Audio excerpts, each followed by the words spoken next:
حضرت عائشہ رضی اللہ تعالیٰ عنہ سے روایت ہے کہ رسول اللہ صلی اللہ علیہ وآلہ وسلم نے فرمایا، ماہرانہ طور پر قرآن پڑھنے والا فرشتوں کے ساتھ ہوگا، اور جو شخص قرآن پڑھتا ہے اور اس میں دشواری محسوس کرتا ہے، اس کے لیے دوہرا اجر ہے۔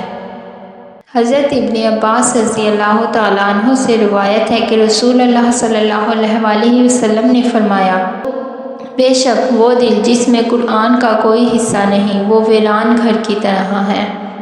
یہ حدیث ہمیں بتاتی ہے کہ قرآن سے خالی دل ایسا ہے جیسا ایک ویران اور خالی گھر۔ یہ اس بات کی علامت ہے کہ قرآن کی تلاوت اور حفظ انسان کے دل کو زندہ رکھتی ہے اور اسے نور سے منور کرتی ہے۔